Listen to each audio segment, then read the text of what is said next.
Welcome to K-Drama School. I'm your host, Grace Jung, and class is now in session.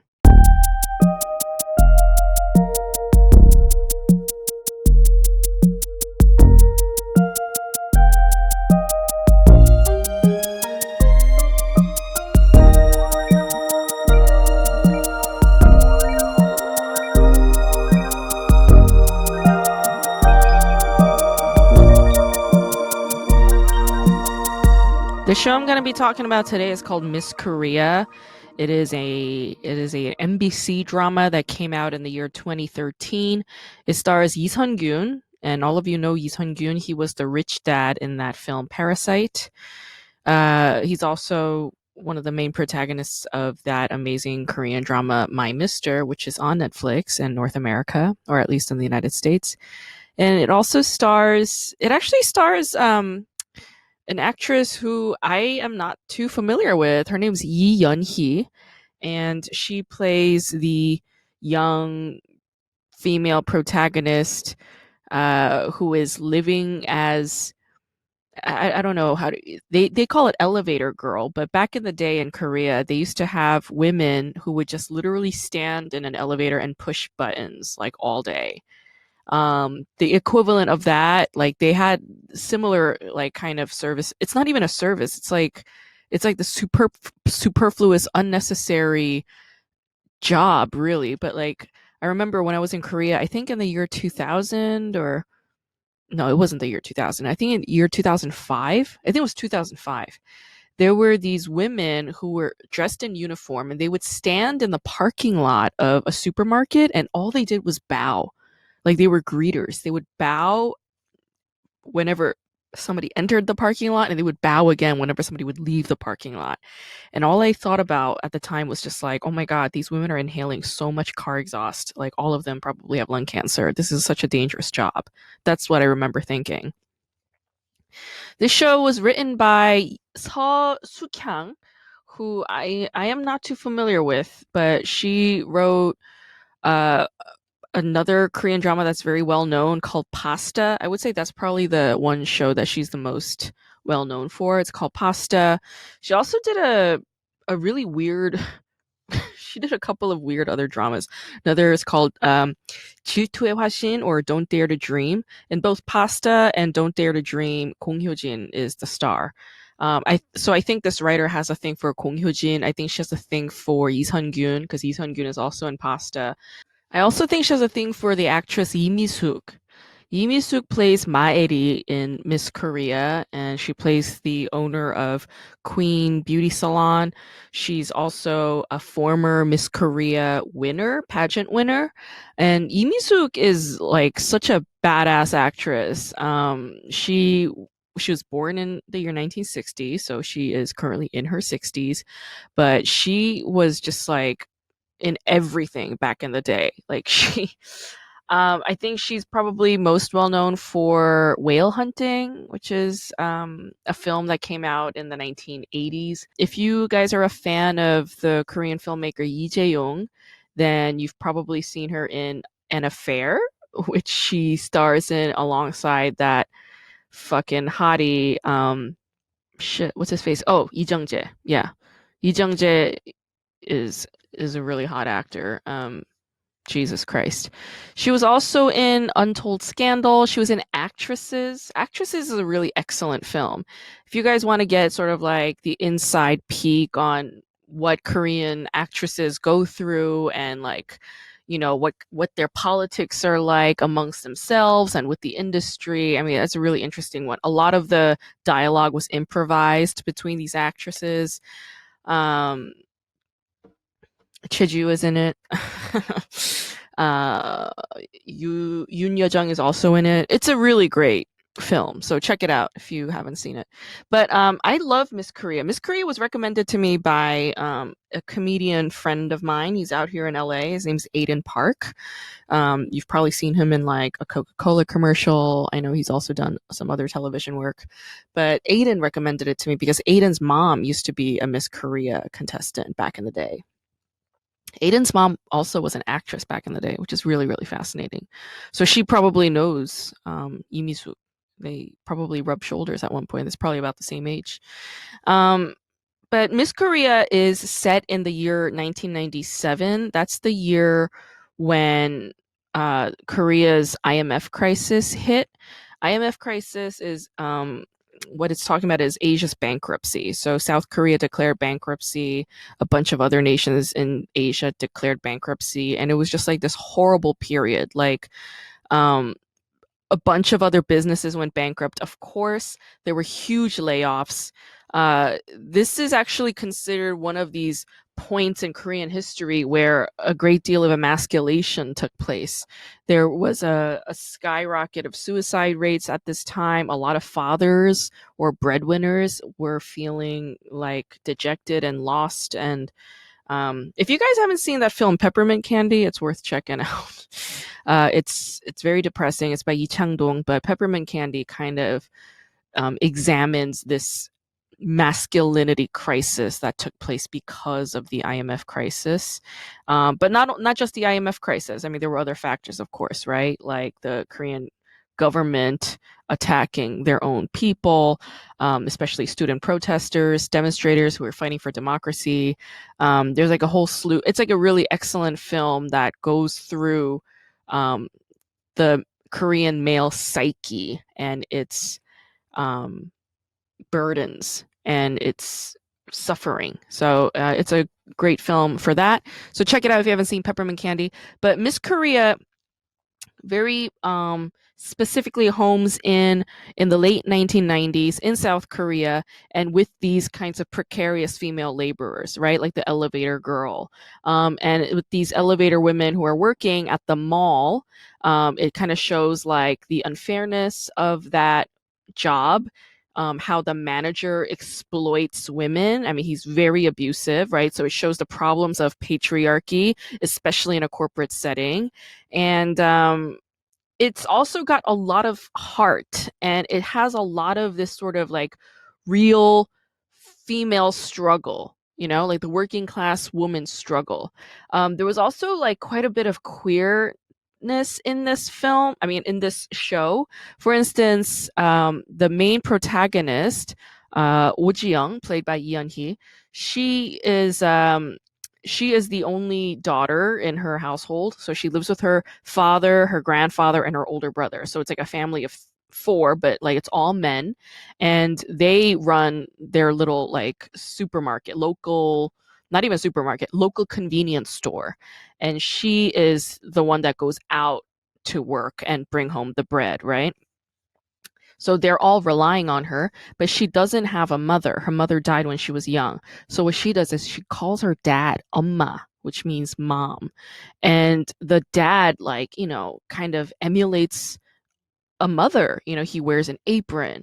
The way he talks to her is always like soft spoken and like gentle. And, you know, he's very emotional, right? Like, so the queering of the father character, um, sort of having this fluid gender role and even being called mom was so like interesting and progressive and weird and fascinating. I actually loved that part. Oh Ji-young is a very uh, lovable, likable character. I think that's the reason why I was so attentive to this drama. It also shows sort of the false promises of capitalism, right? Like for instance, Kim Hyung-jun, who is played by Lee Sun-kyun, right? He goes to college. He goes to Seoul National University, which is like the Harvard of Korea. It's like one of the best ones. And he goes there feeling all high and mighty. And Oh Ji-young, she just like never gave a shit about her studies through high school, right? Like she just was the hot girl in the town and everybody just adored her for being beautiful and she thought she could live her life that way. So she never studied. But Kim Hyung-jun did study a lot. He goes to Seoul National and then he and his girlfriend Oh Ji-young just stop talking to each other. And he has this sort of arrogance about this like ivory tower experience.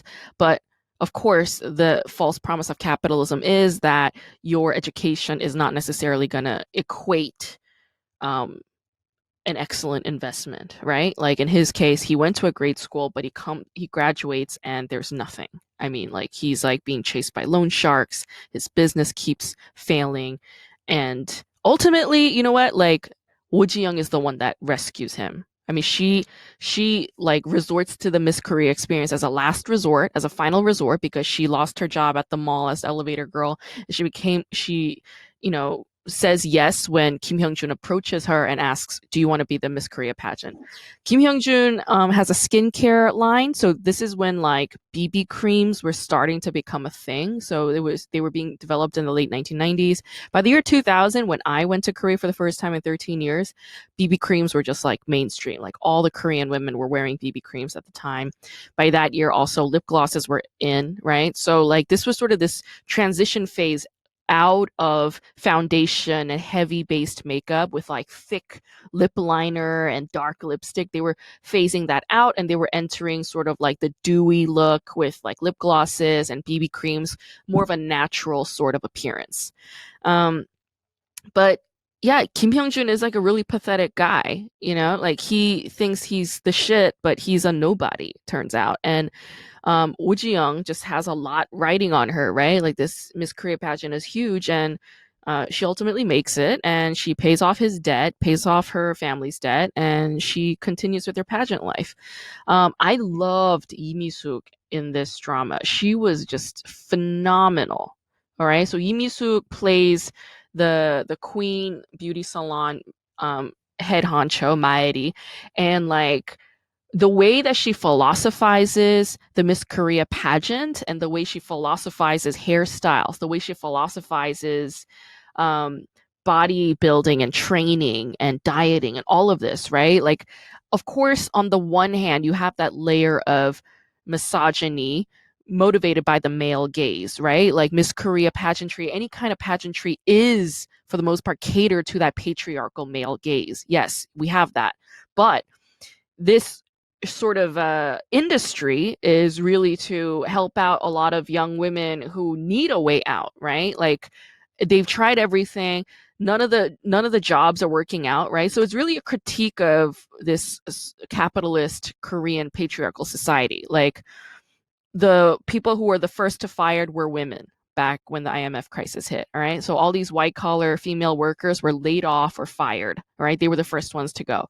And as a result, they all had to seek jobs elsewhere in retail or these pink collar jobs. And Miss Korea happened to be another outlet.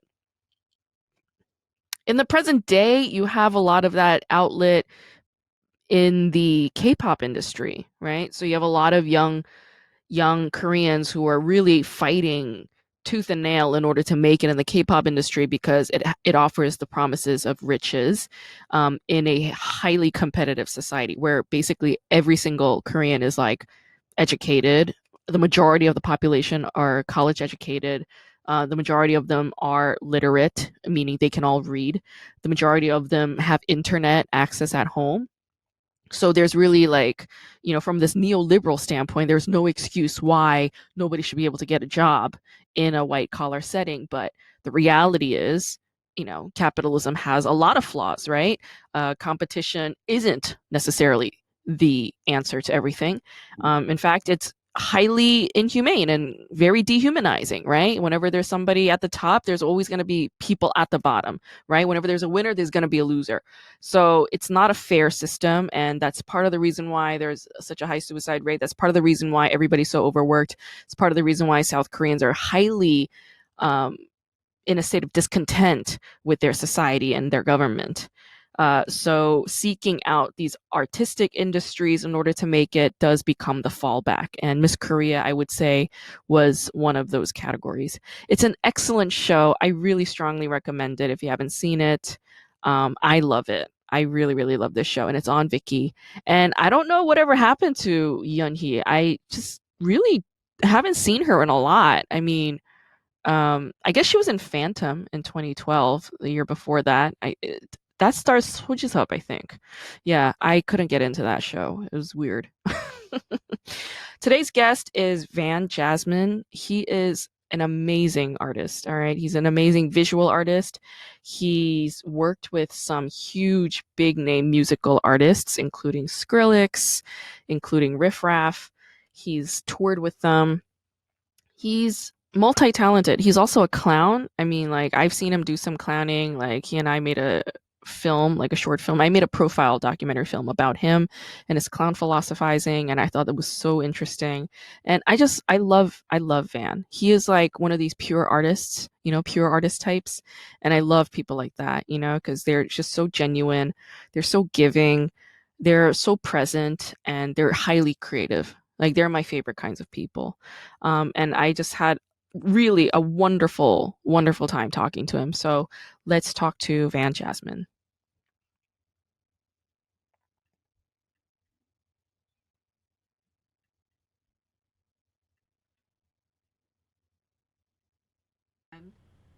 Doing sound check. Sound check, 1, 2. Czechoslovakia. Czechoslovakia, Prague. How do I sound? You sound really great. Awesome. You sound perfect.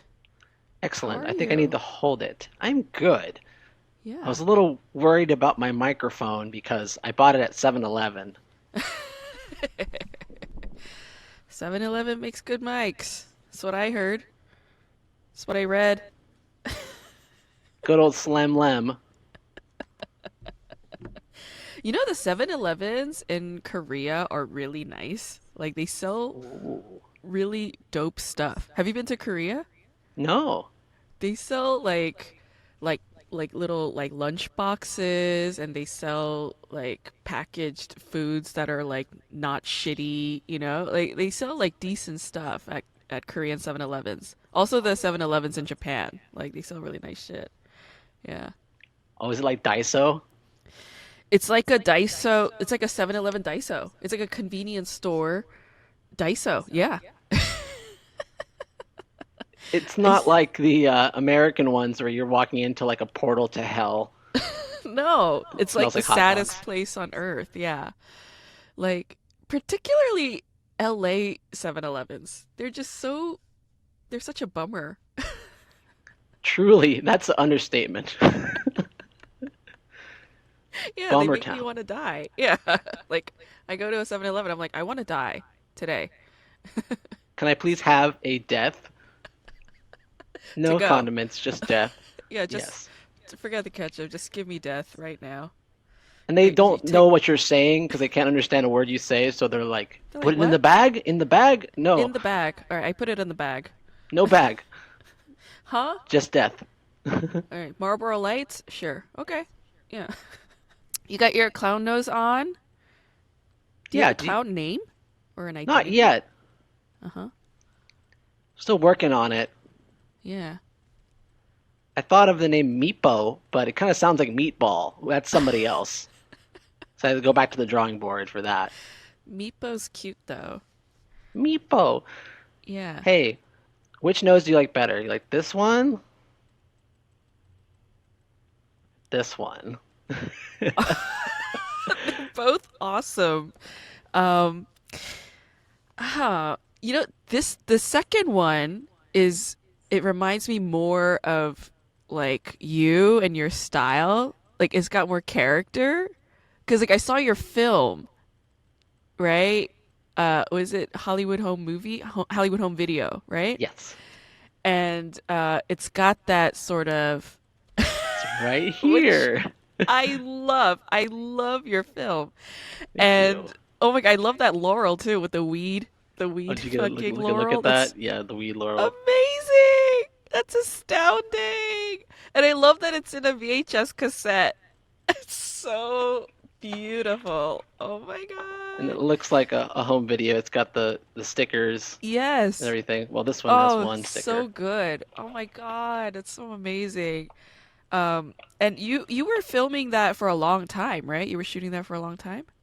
Yeah, I shot it for about 4 years before I finished and like edited it. And like did you know what it was that you were doing? Like No, did you know? not at Yeah. first. Mhm.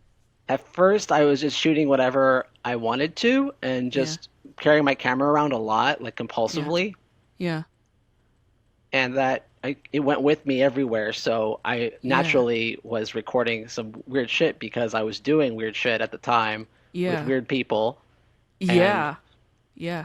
eventually, I was just looking at all this footage I had. I'm like, I've got to do something with this. It's Yeah. too good. It's too much. It's Like, it's too much and it's too good. Like, yeah, the characters.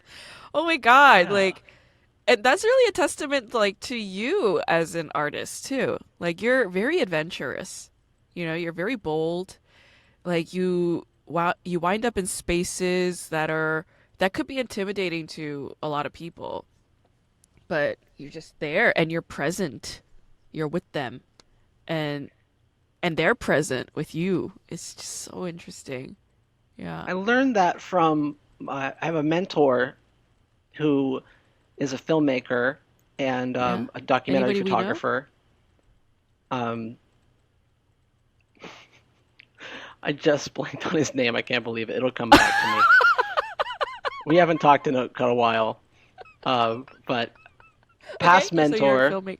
Yeah. Yeah. who, what I do remember, even though I don't remember his name, I remember that he taught me when he works with subjects, he works with very dangerous subjects, like people who are like ex-murderers and like Right. gang members and stuff like that. His Right. number one thing was, okay, don't let them into your home.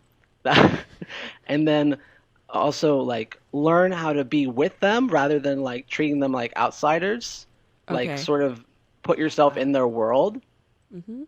and That's good advice. to instead of just like treating them like they're the subjects of an anthropomorphic or anthropomorphic a Yeah. like an animal documentary or something. Yeah. Like don't treat them like animals, treat them like try to make friends. Yeah. And through making friends you're going to get more of a authentic view of these people and earn their trust rather than just really maintaining that boundary. Yeah. But don't let them into your home. Yeah. Yeah. Oh yeah. No, I mean, there were like a couple people that stood out to me that terrified me. Like that one guy who like I guess he's a drug dealer and he was literally saying like there like when these rich people moved in, like I marked like who I'm gonna like burn out or like I forget the word that he used, but he was basically saying like I'm gonna get them addicted to drugs and fuck them up. Do you remember this guy? No. Whoa. He's in your movie, man. He's in your movie. Oh, wait a second. Okay. Goodness gracious. It's the clown nose, I think. I think Yeah. I'm like, Yeah, you're I can't blanking on remember a thing. things. It's Can't remember like a dang the thing. Oh, too much funny. MIB thing. It's like taking away your memories. Yeah. Goodness gracious. But yeah, you don't remember this guy? Can you describe him again? He was like kind of towards the tail end of the film and he was basically like very cheerfully and like in a hilarious sort of way like or he found it hilarious like he was like very like amped up and jovial about it. He was like, yeah, like this rich fuck moved in here and here and here. We were all just like in agreement like we're gonna burn out all three of these guys and we're gonna get them addicted to drugs. You remember this guy? Yeah, he was like plotting on who they were gonna burn in Yeah, Hollywood. That was the Trapzillas, actually. the Trapzillas, that's a Trap thing. Lord. What? Yeah, What is that? he's a trap lord named Trapzillas who also makes music, and So he makes trap he music as well. yeah Okay. he had like the most expensive weed at one moment for like a while, like on the market When it was at one illegal. point. Yeah, Got it. Wow. Oh, that's fascinating. Oh, right. And you were kind of filming this in real time as weed was becoming recreationally legal too. yeah, that's a big part of this moment too, is because Yeah, what we were doing was like actually illegal at the time. at the Like making time. dabs and making Hmm. hash wasn't fully Yes. legal. Yeah. Um, and I think since I technically finished the movie in 2020, and no one has to know when it was shot exactly because it's all shot different years, Yep. it's like on that precipice Yeah. of legality there. Yeah. Yeah. Oh, and I love the opening shot too when you were like talking to the dogs and then you say good boys and then you turn the camera to a couple of dudes and you call them good boys. I was like, "Ah, that's such a comics moment. Like, that's such a comedic clown like thing to do, I feel Thank like, you. right? I It's all like improvised stuff, and but that moment is also inspired by some of my parents' home videos. Ah, That sort of farm vibe. Uh-huh. where there's someone speaking from behind the camera, and that's Yeah. like my mom on her home videos. So I definitely took a lot of inspiration from her. Yeah. Yeah. Where are you from originally again?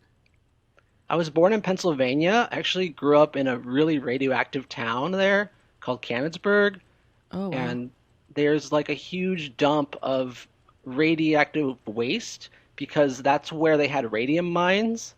Oh my And God. Mary Curie actually bought radium from that town, Which believe eventually it or not. killed her. Yes. Wow. So it's just there under the ground, like 5 miles away from where I grew up. Um, Oh my God. yeah, we moved for unrelated reasons to Florida, where I went to school. I went to college at Ring Lane College. Oh wow. Yeah, Fascinating. What'd you study? I'm, I studied art and business. Art and business. Yes, and business of art. Yeah. Those I things could go have, together very well historically. Art and business. yeah, like I could have been a curator for Sotheby's or something boring like that. You could have. And thank God you didn't. I I mean, could you know. imagine yourself doing that today? The tie or being an auctioneer or something like that. It just seems so square, and I really can't picture myself in those positions. And bullshitting people all the time. And putting a price tag on what is essentially valueless, which is Dealing art. with rich people Uh a huh. lot. Uh huh. I had Collectors. enough of a taste of that. I ran a gallery for a while Really? in Where? Florida. Oh, wow. Oh, wow. Wow. Yeah. Yeah. Now it's all coming together. It's like Mm, Pennsylvania, radioactive town, Florida, and then he's in LA filming these terrifying people. Okay, yeah, it all makes sense. Like, let me tell you, let me read you one like feedback a friend of mine wrote to me because like I loved your film so much that I sent it to. She's my co-director. She and I are working on another film right now, and she wrote that Hollywood home video is a crazy piece of work, but I enjoyed it very much. Again, living completely different lives, but sharing the same feelings and awakenings. But yes, there were parts that were scary, like that knife popping balloons and cult like gatherings, and funny bits like that girl talking about her blue eyeshadow. I couldn't stop laughing at that part, lol. yes. That makes me so happy because it's like there's little things that I find very funny and I laugh every Yeah, time I watch it, and I hope other yeah. people find it funny. That, see, that's the thing though. Like, that's for you. You know, Mhm. that's for you. And then it's like, you know, it's your little secret, but if somebody else gets it, it's like you and that person are connected, you know? Yes. You're bound. I Such a love good that feeling. about art. Yeah, I love that about art too. I really love that. And then I'll tell you another feedback. So this is a friend of mine. Do you know Kristen Lundberg? Don't think so. So you'll meet her eventually because she's Sean's friend, Hmm. and you know, like she and I are like friends like that. um, but I sent it to her because I love Kristen, and Kristen and I are actually going to film something on Saturday with Sean, so that's interesting. Cool. Yeah, it's really interesting that I sent it to these two people that I'm collaborating on films with. Your film. So okay, she wrote that was awesome. So fun to watch all that old school 2016 footage. Some of the drug and ritual footage was out of control. I died when dude was lighting sage, then set the smoke alarm off. LOL, good stuff, man. Yay.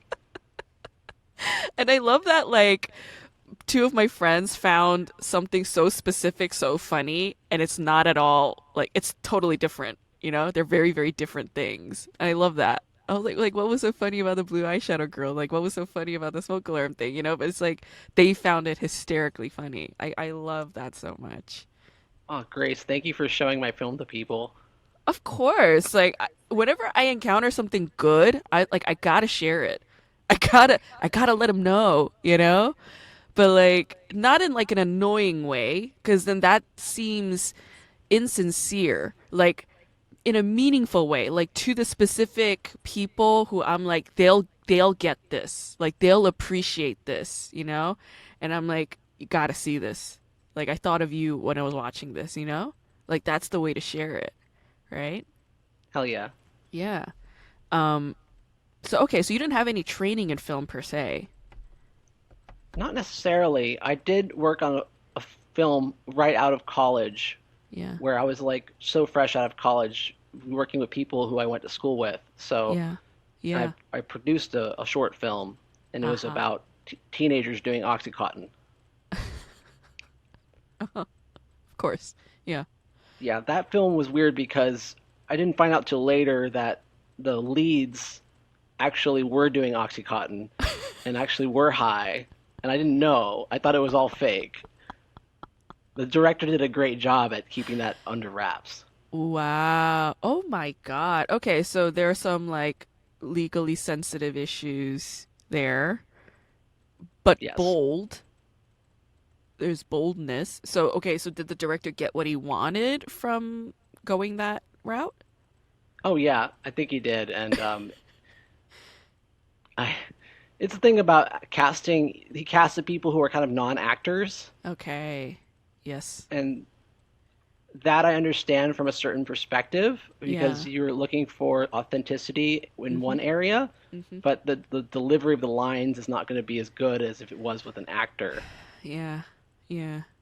But all the scenes where they're strung out and fucked up are just so real looking that it makes up for it. Because they were real. Yeah, Have you seen Sean Baker's films? I don't think so. He did Tangerine. Oh, Tangerine! I love Tangerine. Yeah. Yeah. I was so That impressed. Sean Baker style.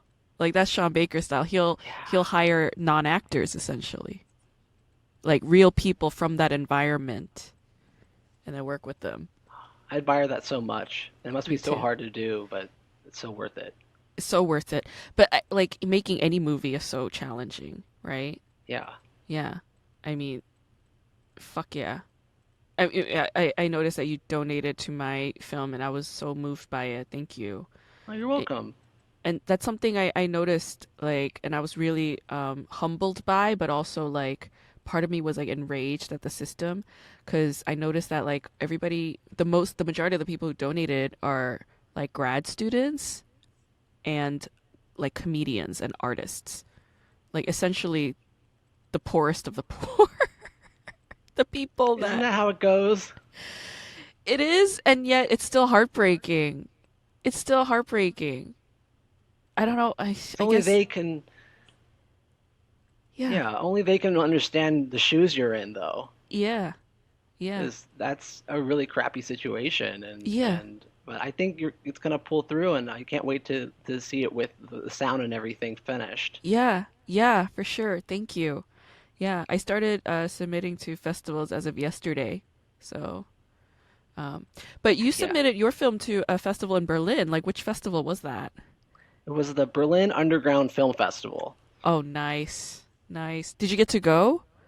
No, I wish because of COVID. Oh, right. 2020. Yeah. Yeah, it was Uh-huh. sort of a crapshoot for film festivals in general because this is basically what happened. Got accepted into some film festivals. They Yeah. didn't have an event. There was no screening. Oh, All you get is the laurels, right. Yeah. which was convenient, I guess, at the time, but it Yeah. would have been great to actually go see it screened. Yeah.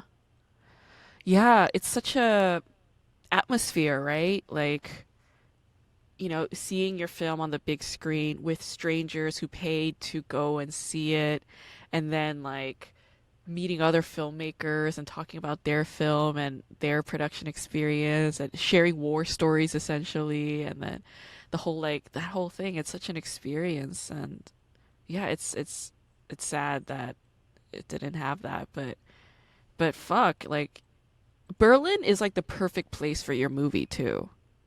Yeah. Have you ever been to Berlin? Not yet. But you plan The to. Yeah, the Norwegian actress who's in Hollywood Home Video, Uh-huh, uh-huh. she lives there now, and she Oh invites shit. me out, and I sent her a tape, and she's like, "Come to Berlin, Gotta go. I can hook you up." Gotta Like, go. it's eventual. It is, yeah. It is such an awesome, awesome city. Like I've been going like since 2018, and every time I go, it's like I'm so happy there because and there's so many artists who live there because like housing's affordable, food is affordable. Like people can just live off of their artwork. in an awesome city. And it's like, what? Like, how is this real? Like we as Americans are so gaslit by our society that we just always feel this pressure or burden or insecurity, like we need to always have a backup plan at all times. But in Berlin, like comedians just they're just comedians and they could get by, you know, Wow. if they hustle right. Yeah. And yeah, no TV credits, no nothing. They just hustle by and they do it. They can make it work. I met a sculptor who's just a sculptor, like filmmakers were That's just awesome. filmmakers. Like it's so beautiful. It's so beautiful. And because Berlin is not it lacks capital. Like it's not like New York and LA. They don't have a lot of money. Nobody's competitive. Everybody's like chill and real. They're human. They look at you like you're a human being and you spend the day with them. Not everybody's overworking because they're not trying to like hustle and like make it and like make a shit ton of money to buy that penthouse apartment in Midtown or, in Beverly Hills. Like nobody gives a shit. So like 2 p.m. Tuesday, they'll go to the park and sit by the river and just like talk all afternoon, drink a beer, smoke a joint, just like talk about music, talk about their lives, whatever. It's so nice. I think you'll have an awesome time there. Yeah. Yeah. I can't wait for you to go to Berlin. Sounds like heaven. It's heaven. It's heaven. It's heaven, but it's like, it's like it's like a dream. It's like a daydream, I would say. It's like a really nice dream. But then like when I was there, I hit this ceiling where I was like, I got to the point that I feel like I could get to here in Berlin, but I'm more ambitious than Berlin. Like if you want to make it in Berlin, you have to speak German fluently. You have to be German. You have to, there's a whole nother thing there. And it's like, as an English speaker, you can only go so far. So I was like, I mean, ultimately, when it comes to comedy, though, since I'm a comic, like America is the mecca for comedy. I mean, New York and LA are the meccas of comedy. So industry's here, man. That's what you got to do. But you briefly worked in the industry, didn't you? Like music industry? Yeah. Yeah. Tell me about that. Like, didn't you work with like Skrillex and shit? Like, I read your that what is it that is it Voyage LA? Yeah. Yeah, I read that piece that they interviewed with. Yeah, so can you talk about the music experience a little bit? Sure. After I lived in Florida, I was just like desperate to experience something different, Yeah. and I was really attracted to this rapper called Riff Raff Uh-huh. because he was so colorful and he represented everything like exotic to me that was Yeah. did not have in Huh. Florida. Like what? Like, just he could walk around looking weird as he wanted, and Uh-huh. Without feeling insecure or self-conscious?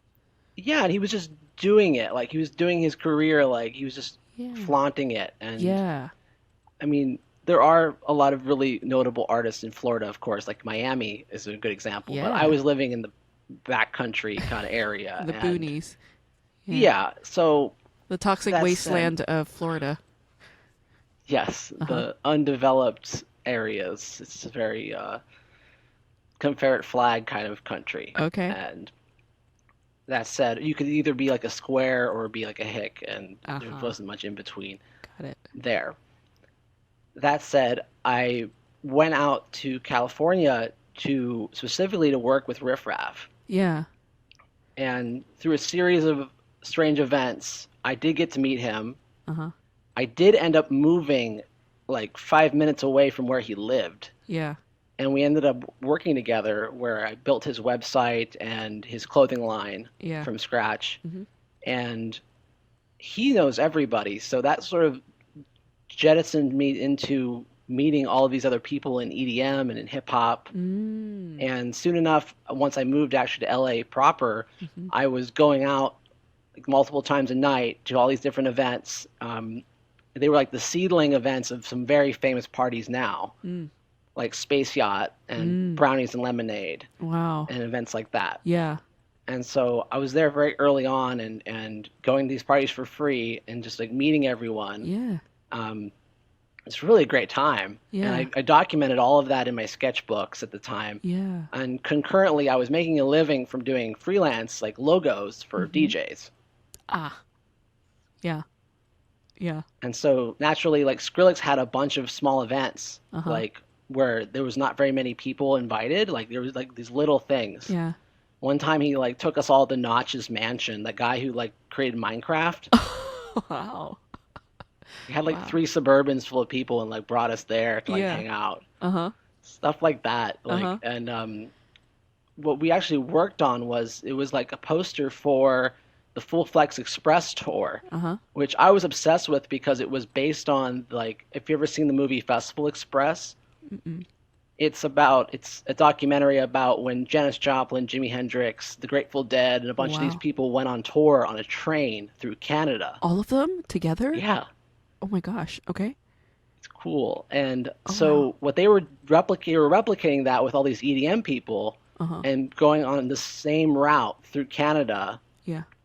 um, as a tour, and I was just obsessed with that. So Yeah. he basically Skrillex told me like, "Yeah, I want you on this train. I want you to come on this tour with me." Yeah. And then when it came down to it, like there was logistical issues, Mm. and I was like, I was so close, and this has happened to me before, and now I understand why. Sure. Visas to go to Canada are really complicated, I guess, Oh. for working music people. Fuck. Like they just didn't want to pay for it, basically. It's, like I didn't have any DUIs or anything. You can't go to Canada if you have a DUI, apparently. I didn't have that. They just were like, it's too expensive. We can't have another person. And Red Bull, the company, was like, we'll give you wings if you need them. Like, let us know if you Yeah. need anything. Yeah. We'll sponsor you. Like, I had a Sure. sponsor, Yeah. corporate sponsor, Yeah. and Skrillex said yes, Yeah. and it still didn't happen. So I was like devastated. That is devastating. That is such Yeah, bullshit. I've had so many moments like that in my career.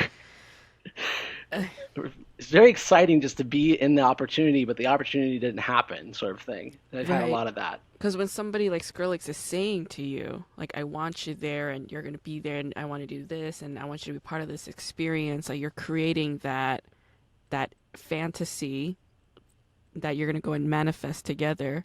And so you're already there, but the businessmen, the fucking, Precisely. We couldn't work out. We couldn't negotiate it business wise, and it's like, oh well. It happened yeah. again with I went on a tour with Kill the Noise. That Mm, was really fun. But we got yeah. all the way up the West Coast, and they're like, well, we're dropping you off. Here's a hotel room in Seattle. Yeah. We're going to Canada now. Bye. Oh my God. It's so heartbreaking. So like what do you do what did you Yeah. do in Seattle in a hotel room? I did acid. Do you know why? Why? Because they were going toward across the border. They had to get rid of all the drugs and all the fireworks. Okay. So we lit off the fireworks, and they gave me all the drugs.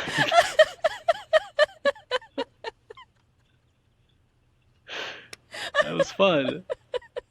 So while you were tripping in the Seattle hotel room after these dudes left you there, like do you remember like were there any lessons from that trip or Yeah, I did like a whole like collage thing with all of my artwork that I had done uh-huh. during the tour, and I was like, I need to include more like document more like my art in a rough way, like Huh.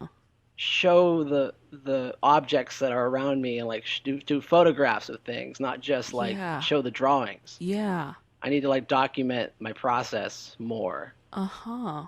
And so I took Mm. some time to like set up these little arrangements of things and like take photos Mm. of them with my sketchbooks in it. So it was like things from the tour, like Yes. memorabilia and stuff that I had with the Yes. sketchbooks. That was cool. That's really beautiful.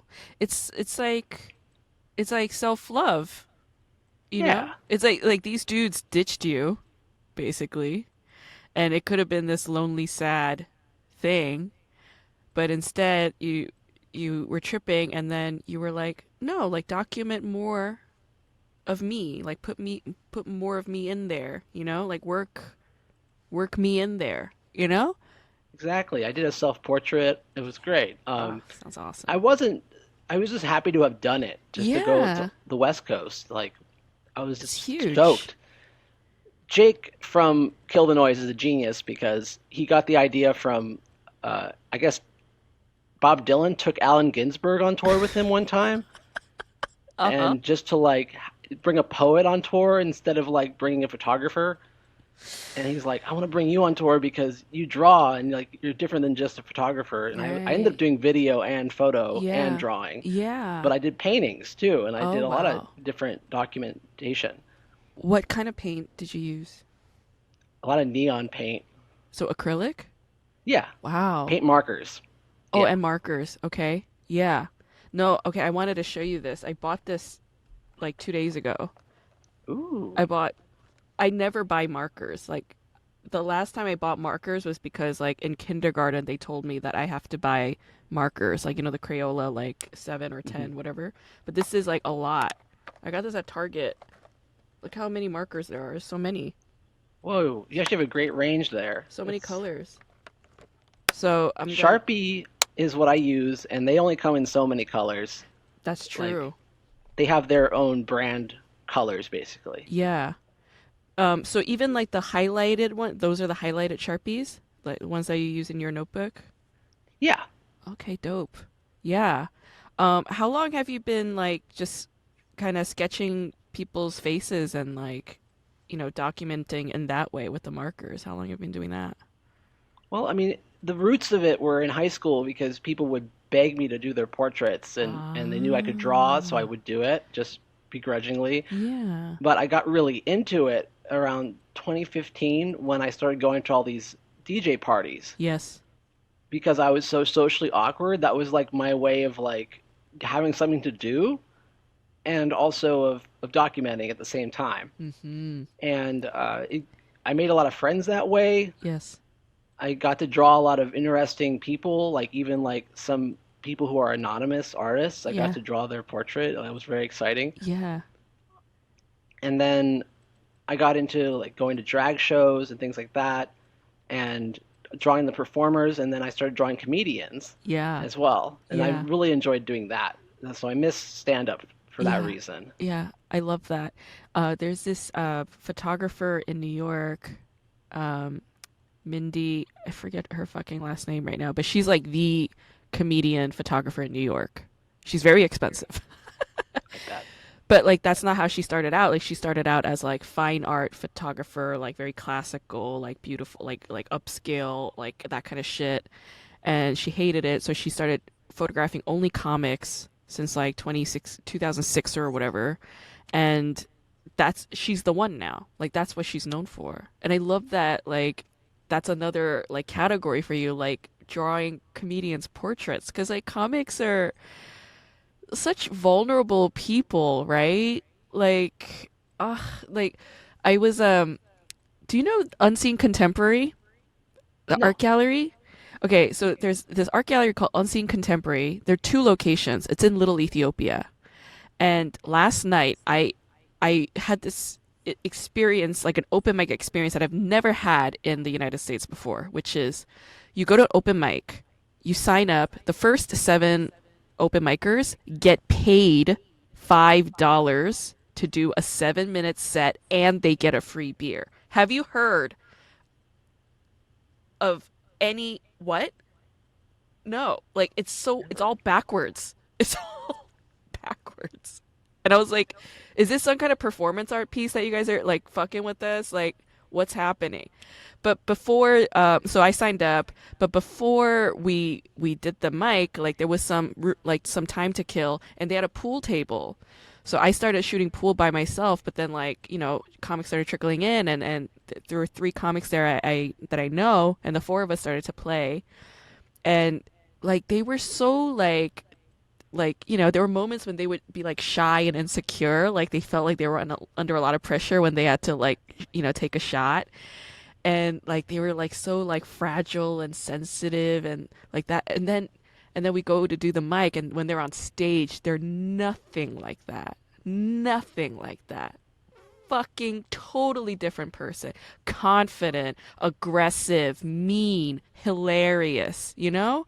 And I was like, man, I love comics. So I love that you draw our portraits. Like me and Mike Rose too. Like I love that you drew us, and like you were like making fun of me for holding my water bottle. You're like, she's clutching onto that water bottle for dear life. And I was like, oh my God, like Van is seeing me right now because in all my photographs when I was like a kid, like a little kid, like 4, 5, 6, 7 years old, like at the zoo or at the park, like all these photos my parents took of me, I'm always clutching onto a bag of chips or like a soda. Like I was such a little piggy, you know? And like after you like drew that portrait and you mentioned that, it stayed with me and I was like, why do I always have something like with me? Like a prop or something like I have to bring. And I was like, is it because I don't think I'm enough? You know? Mm. So like I don't know, like I was grateful to you for giving me that little tap of an insight that got me into thinking about that. So thank you. Yeah. Thank you. I like to think that I notice things, and I'm always looking. I'm always paying attention to things, and even if I Yeah. don't want to sometimes.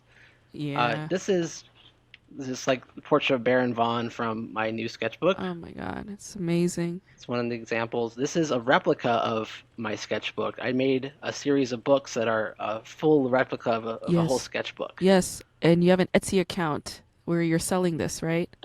Yes. Yeah. It's on my Etsy, which is on my Instagram. Mm-hmm. If you have any more comedians in here, I used to go to the Fish Tacos Los Feliz Uh-huh. um, thing where they Yeah. had the free comedy, Uh-huh. and I would draw every time I went there, and I Oh, really I love enjoyed it because that. you get up real close to the comics. Yeah. Yeah. Oh, I love that. I love that you do that. Yeah. Comedians are good people, man. Like, I love comics. Whenever I meet new comics, I mean, not all of them, of course, right? Like, we all have our soulmates, so to speak. Um, but yeah, I love meeting comics. I love them. Yeah. I'm so grateful that I'm a comic, you know? I've been thinking about comedy a lot lately, Yeah? In what way?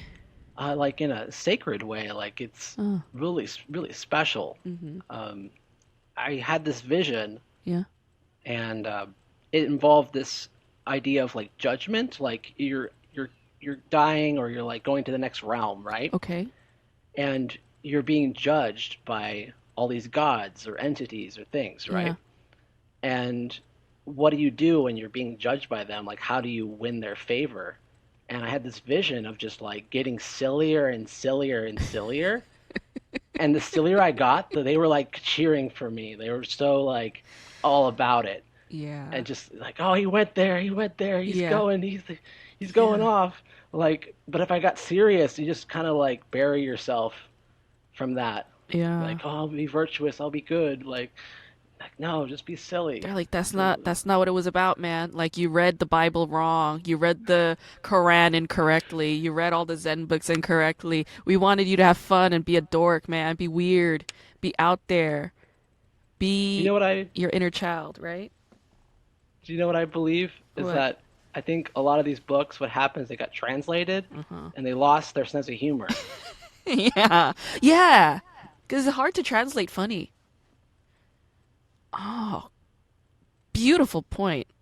Oh, that's so amazing. And I love that vision that you had. Because I Thank you. think I think it's on point. It's a remarkable vision. Jackie Monahan and I was talking the other day on her podcast. She's a hilarious comic and writer, amazing writer. Um, but yeah, she was talking about like how to hold the inner child satisfied, how to keep the inner child satisfied. You know, because the inner child is the original you, the one without all the defenses of the ego and all the bullshit that is getting in the way of yourself. um, which is, you're just always headed towards delight and joy and love and good stuff, you know? And she was like, how do you keep it, taken care of? And like, that's what you're talking about right now. It's like, that's what the gods want. They want you to be the original you, the inner child, the weirdo, the hilarious person, the artist. Yeah. I believe Unapologetic. that. Yeah. Unapologetic. Yeah. Truly. And it's difficult to be that way um, because of businessmen. But, you know, I don't know, maybe that's why like as we get older, right? If you look at seniors, like very, very old people, they stop giving a shit. They literally shit their pants, you know, right? They become infantile and it's like they're returning to their original child, that being. And I think between that space, like when they go full dementia, like right, right before that, there's this sort of like threshold, or there's this sort of like gap space. I think in that space, maybe there is that inner delight, where it's like, oh, this is familiar. Like, this is the original me. Like, this is the me that doesn't give a shit. No hangups, no pressures about family or whatnot. It's like, I don't care. Like, I'll just be me right now. I'll just listen to a record. I'll just watch TV. Like, I like old people for that, I think, you know? A lot of them are funny and probably funnier than they used to be. They're hilarious. Yeah. They're hilarious. They're not trying to be funny. They just are, which is the most beautiful thing, right? Yeah. So pure. The clown work has been amazing for that reason of talking about inner child. Like, Yes. it's extremely challenging and Yeah. worthwhile. Yeah. How long have you been training in clowning? I'm gonna say 3 years. Wow. Okay. And what's that exploration been like? Tell me about that journey. Well, it started off, I met a clown in the desert, Okay. and named Decky. Uh, And Decky was the first person to tell me, "Hey, you're a clown." Like, just mm, pointed out. saw you. Yeah, he had the full paint on. He just like pratfalled into my life, like Yes. stole my heart away. Yes. He's I still don't know what happened to him. He Yes. just appeared and disappeared, kind of a person. Got it. It's probably better that way. Oh yeah. Uh, Decky was great, Yeah. and starting with him, he kind of opened that door for me. Okay. And then I pursued some more serious training with Stephen Hayes, Mhm. who's a Cirque du Soleil Mhm. clown, Mhm. and he held some very intense workshops in Mm. LA before the pandemic. Yeah. And it was some of the best experiences I've had because I'm watching these other clowns perform, and in this moment, like I'm having the greatest time in the audience. Right. And then when I have to get up and perform, I'm having the hardest time of my life, like just expressing myself, Yeah. just pure expression. I'm Mhm. so tight knit, I'm so uptight that Mm. I just couldn't like get into the flow. Mm.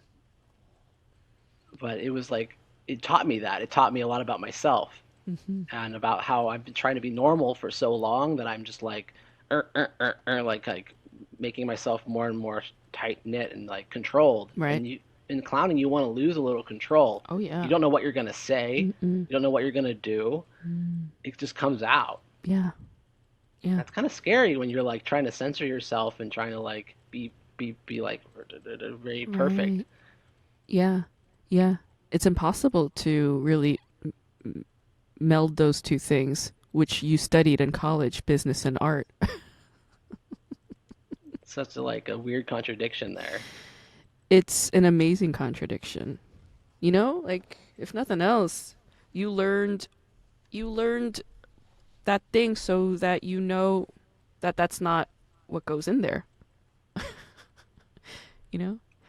Got both sides of the brain there. Is just a little bit of each perspective Yeah. to work with. Yeah. And it's hard to be both at the same time. I could go to one side and like have that mind, but it's hard. You can't do both at the same time. It's sort of like you got to pick one in the moment to Yeah. look at things from. It's like the idea that you can't have this two thoughts at the same time. Yeah. I feel like I have, but maybe Yeah. it's impossible. Everything can coexist. Yeah. Simultaneously. There are multiple realities happening at all times, right? Well, So, that's a good point. right? The realms, Yeah. back to the realms. Yeah. But I admire clowns so much, and Hmm. comedians in general. But I think clowns do some of the hardest work They're and yeah. over time. Mhm. I mean, I think great comedians are also clowns. Hmm. Like they have those qualities of clowns Like what? of because clowns do use their body, they Mhm. use their imagination, their voice, Yeah. and they use sound. Yeah. And if you and use all those things, a great comedian uses all those things. Ah. It just uses all their instruments and like kind of goes to what they're good at, but tries to use all those things in together. Mhm. While also trying to be present at the same time. Exactly, being vulnerable, Yeah. being real, like being able to respond in the moment, and like having material is one thing, but then it's how you handle having no material for a moment, and I think that shows the Mhm. clown aspect. Which comes with inner trust. Yes, Sheer inner trust. and I've been there before. I know that I felt that flow before, and normally it was like in a party setting Yeah. where I would do. I really started off before I took the classes. I would just dress up and I'd go to these underground parties. And there was one particular party called Ospenhof Mm. where I was like a favorite of the promoters, and I'd get in for free every time Yeah. because I would come in full costume and Yeah. I'd stay for the entire party, which was like hours and hours and hours. It's very long. It's like it goes from like 7 until 4 a.m. Yeah. And I would help out like with little things. I would like help here and there, but I'm like a jester who comes and like helps out and like checks on people, but like I'm also messing with people Uh-huh. and like kind of Yeah. going all the way around the party and like popping in on I would mess with the person doing the guest list, for example. You better not lose that book. It looks like an important list. Stuff like that. I love that. And I love that, at the party, like at Sean's bonfire that I met you at, that you were wearing your crown hat, you know? Like Yes. and and other comics were like, "Yeah, I mean, we know he's a clown like immediately. He's wearing that hat." I was like, "Oh yeah. Yeah." It's like a unique jester's hat, you know? Funny hats, very classic Yeah. clown thing. So good. And you were in overalls and I was like, "Fuck, yeah. Yeah." Like I remember like, it was just like, oh hi, like okay. And then you immediately sat down, you just like started drawing. I was like, yeah, okay, yeah, this guy. All right. You know? I thought it was awesome. I thought it was so good. Um but okay. I wanted to this is like a new thing. So you're my first podcast guest that I'm gonna try this out with. Do you know this deck? Oh, it's an oracle deck? Yeah. A minimalist oracle A deck. minimalist Oracle deck. That's what I love about it. It's minimalist, you know? Because I don't like a lot of stuff. I like it nice and straightforward and clean. So I'll just shuffle the cards until you tell me to stop, and then we'll see what your card says. Cool. Are you shuffling now? I am shuffling now. Just let me know when you're ready. Shuffle, shuffle, shuffle, Shuffle, shuffle, I shuffle, do a little shuffle, shuffle. ASMR near the mic.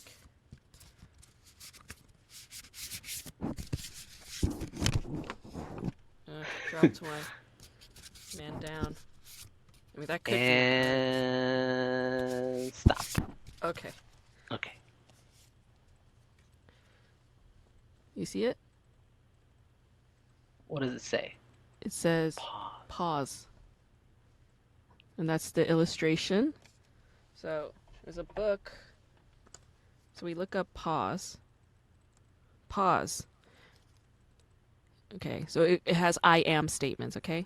Pause means I am stopping to look for direction inside.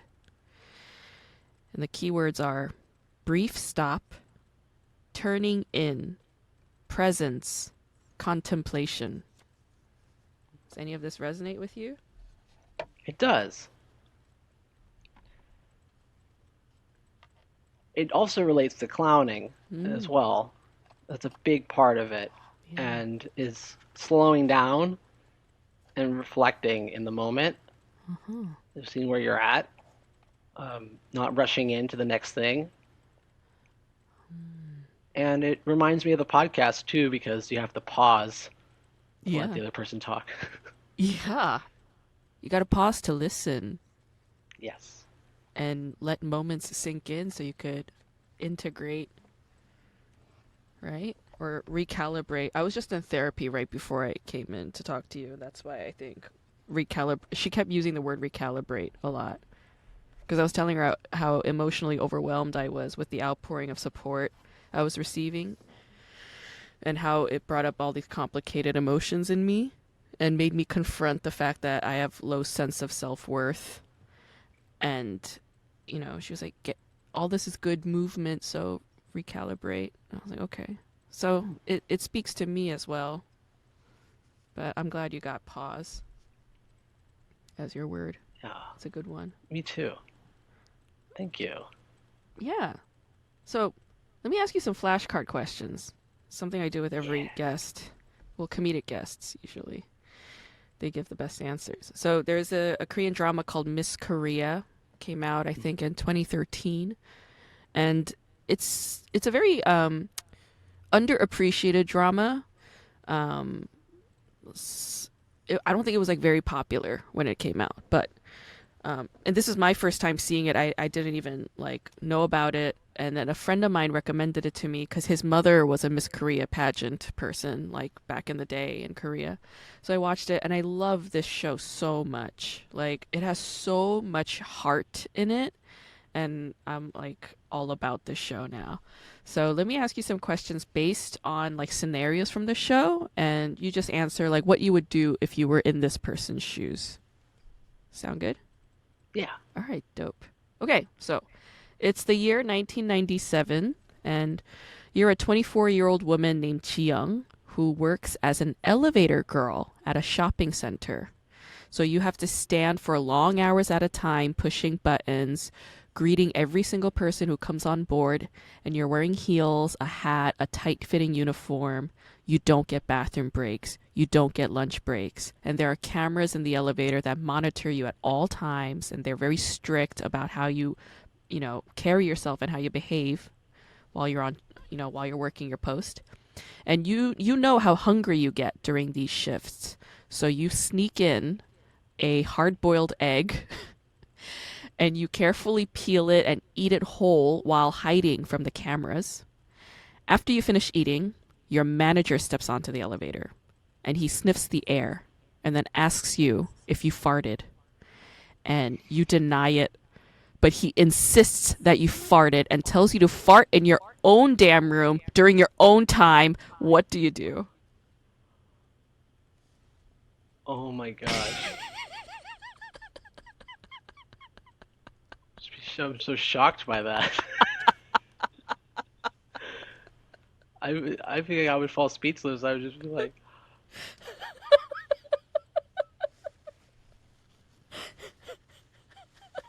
jeez. I have this friend who like every time someone brings eggs to lunch for work or something, he's like, "You like eggs, huh?" It's like, you know what that means? It means you like farts. That's all I can think about right now. It's a good answer. I'm satisfied with that answer. Oh God. Yeah, if someone said that to me, I would be just shock and awe. I just couldn't believe what I heard. A jaw drop kind of moment. Yeah, because it is a crazy thing to say, to your subordinate as a boss. I had a boss one time say, "All you do is shit and eat."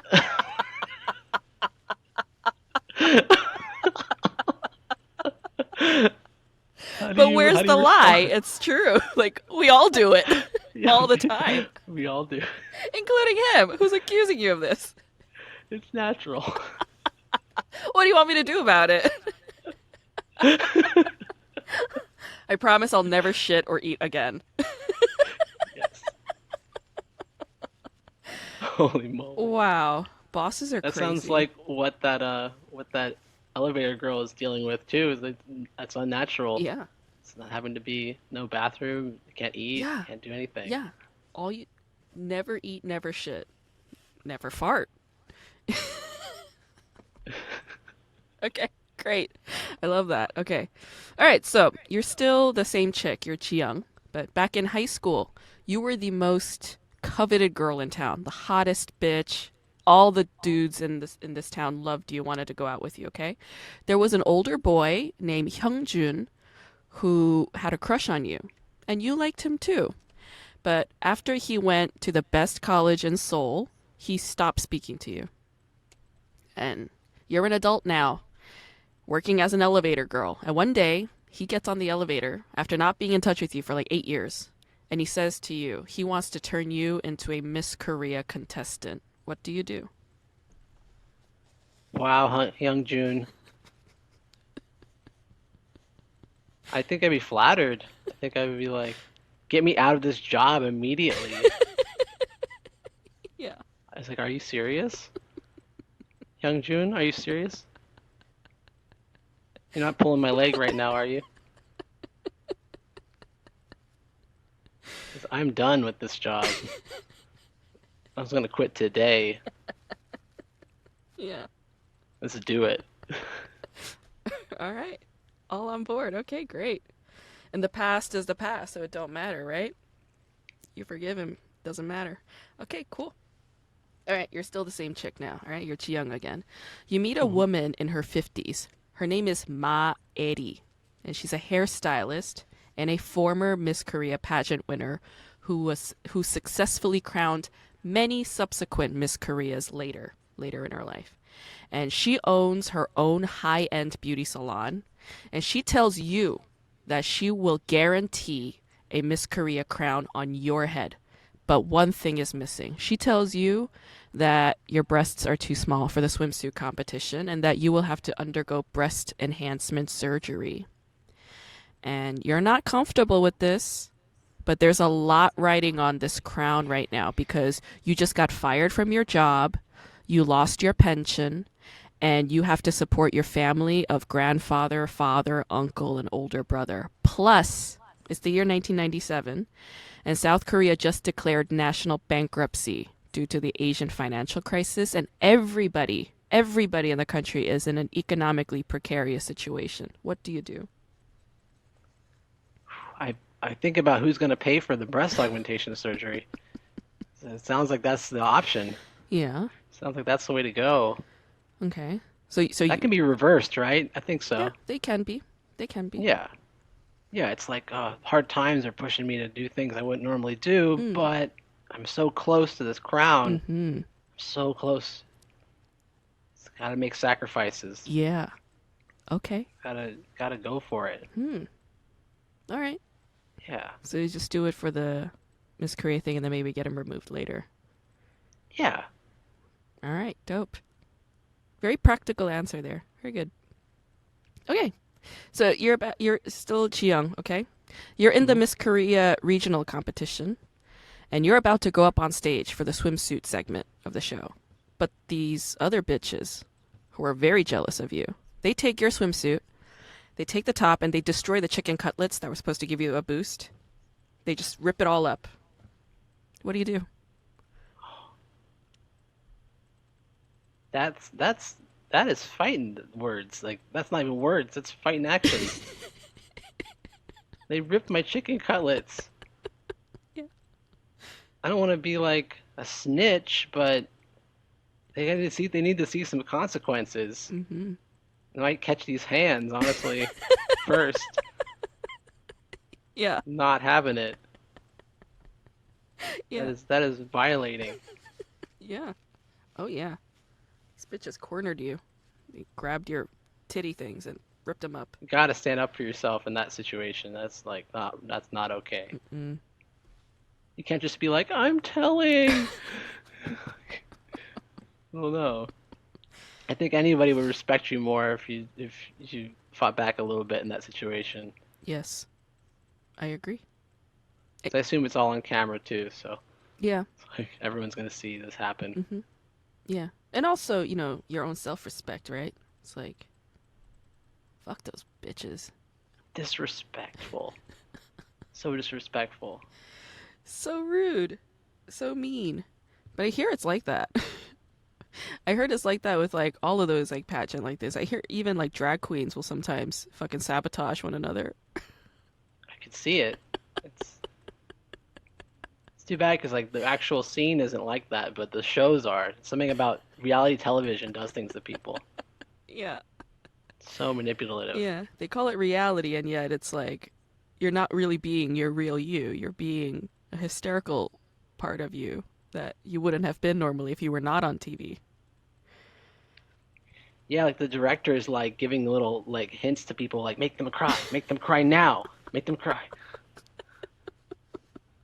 Yeah. Trigger them. Say the worst thing about their mother right now. Yeah, that's not reality, or it shouldn't be. That would be terrible. Remember that secret she told you last night? Use it against her right now.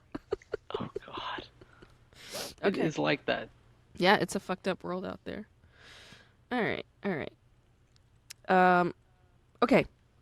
I have three more questions. Are we good? Are we good to continue? Yeah. All right. Dope. Dope. I'm loving your answers. Okay. So you're still Jiyoung, and that guy Hyungjun who dumped you, right? He is now your pageant sponsor, and he's also your coach now. And he asks you to meet with his former friend named Yoon, who has a lot more money than he does. Um, and Yoon is supposed to give Hyungjun a business loan. Okay, so he asks you to go meet with Yoon because Yoon wants to meet you, a pretty girl. During your meeting with Yoon, Yoon tells you to sleep with him or he won't support Hyungjun financially. What do you do? Oh snap. Yeah. Well, I know that in that situation it should be like a flat no. 'Cause Mm. it's like that's not right. Mm-hmm. But maybe that's what she would do. But Mm-hmm. if it was me, I would just sleep with them. I'm like, and I get the money. Great, it's Money and mutual then. sex? Fucking Oh, awesome. Yeah. Yes, thank you. Let's do it. yeah. Okay, It's hard great. because it's like, what would I do versus what this character might do? Right. So it's like, okay, It's like you. It's you, essentially, as that yeah, character. it's my spirit in the character. Yeah. Yes. And you're like, yeah, okay, yeah, let's do it. Should we do Yeah, it here? that's all. That's all. Okay. That's all you wanted? All right, no problem. As long as I can fart.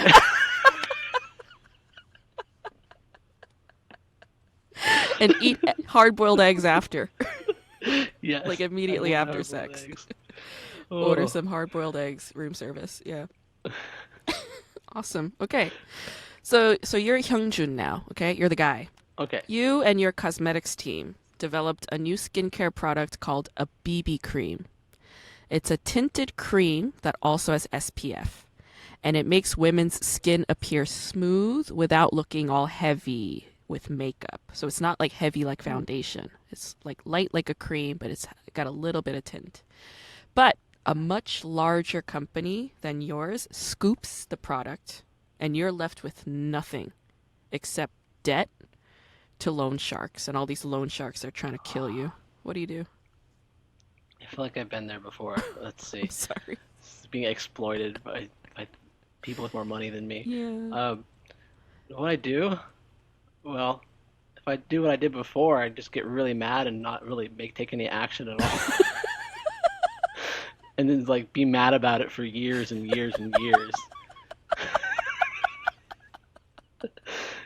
And just like I don't know, what do you do when that happens? Like you either make a big stink about it or you don't do anything. Mm, And sometimes making a big stink is like looks bad, it it, does. depending on the situation. Yes. Mm-hmm. If I want to, if I would try to work for that company one day, I don't want to like smear them, kind of thing. Right. I'd be much, I'd be in a good position to maybe work for them if they took my product, Right. Right. and then I could still be mad about it, but I at least get paid Mm, if I got a job there. So I'm gonna be tactful and not do a smear campaign against them. yeah. The business part of your schooling is really voicing itself here. Good. Don't burn bridges. Yes. But it's also a Zen part, so it's also the artist in you too. You know, it's like, what's the point? Just get yourself all riled up. I don't like, I understand defending yourself in a fight sort of thing when there's like options you have, Yeah. but when when they have all the power and all the money and you have so little, it's Mm-hmm. not like the chicken cutlets where you're both on stage and you're both like fighting Yeah. it's like you're up against some powerful juggernaut, and like you have to really play your cards right with that Yeah. situation. Yeah. I think that's wise. I like that. Although there have been like Davids and Goliaths where the little guy won, Oh yeah. it's very unlikely Mm-hmm. Yeah. to see it that way. When I was watching that Nexium documentary, my favorite was that one lesbian lady. Like there was like this butch lesbian woman who like was totally like at the bottom and she was totally exploited the most. But she like continuously stayed with the lawsuits and then she eventually won. And I was just like, I love her. Like she's my girl. Cool. Yeah. See, I admire that so much, but I've never been able to achieve it myself. Yeah. Actually, one thing that did happen was the company um, didn't pay me, Mm, and didn't pay me for a long time, and I was just mad about it, but I didn't do anything. sure. Like, I didn't take them to court because I was like, I want to keep working for them, or I want to put it in my Right. portfolio. I don't want to Yeah. like burn bridges. Right. And eventually, in the mail, I got a big fat copy of the lawsuit against this company, Wow. and I think I'm going to get paid. Oh, So I was just all I did was wait, and yeah. it just landed in my lap. And somebody else So took action and it's like this company, you weren't the only victim. Like they had done it to other people, and this collective action included you. exactly. So instead of me trying to take him to small claims court, it got a much stronger like legal thing going on with Wow. this because they owed a lot more money than that. Wow. So I love it worked that. out. Yeah. Yeah. Sometimes, like, I'm more on the aggressive edge. I'm like a city girl. I grew up in New York. I'll talk back. Um, but sometimes there's wisdom to just waiting and not reacting. And it worked out. Yeah. Yeah, not to say I wasn't assertive about my emails to them, like, "Hey, this is late," over and over and over and over and over and over and over again. I It's did so take action on frustrating. that, but I Yeah. didn't take them to court. Yeah. Yeah. That's the lot of the freelancer's life, right? It's like emails, follow up emails for invoices. Oh, shit. Yeah, it's the worst. Okay, but I love that answer. Okay, final question. So you're Hyungjun again. You're the dude. And you find yourself falling back in love with Jiyoung. Okay? And she confronts you about it angrily. She says, "How dare you start liking me again? You have no money, no vision, and you're going to live your whole life in debt." What do you do? What do I do? I feel like I want to convince her, like, that there's more important things than me being in debt. Mm. 'Cause it's like, I don't know how I would show it though. I think she'd be very, very vulnerable. And she has a right to feel that way. She does. Like, Mm. I totally see where she's coming from. Yeah. And the fact that I dumped her before, back in the past too, she might have still be mad about that. Mm-hmm. So I sort of was like prepared for that in a way. Mm. Just kind of prepared for her to like have a bad reaction. But I'm gonna be persistent, but not like in a creepy way, but like, make sure she knows I'm there for her and keep. I guess it's kind of mixed up because I used to be her coach and stuff, but now I can't offer her anything. Yeah. So she can decide if she wants to maintain a relationship or not, Yeah. because I I can't offer her work or anything that would like make her feel obligated to me, and that's not right anyway. Yeah. Yeah. So it's like I just have to be honest and Mm-hmm. tell her how I feel, and that's all I can do. Mm-hmm. It kind of might not work out, but Yeah. it's kind of an honest thing. Be honest and then wait. Yeah. Very nice. I love that answer. That wraps up our flashcard series. Anything you want to plug? Let's see here. Well, I'd like to give some credit to my mentor, whose name I forgot Yeah. earlier. His name is Gordon Clark. Gordon Clark. He's a badass. It's a badass name. You Yeah, he's the shit. I mean, honestly, do watch his films and okay? like check out his work. It's really phenomenal. I will. I will. He's from South Africa. Gordon He's Clark. a tough dude. Mm. He's very cool. Thank you, Van. Thank you for your Hmm. time today and all your wisdom and insights. Thank you, Grace. Appreciate you.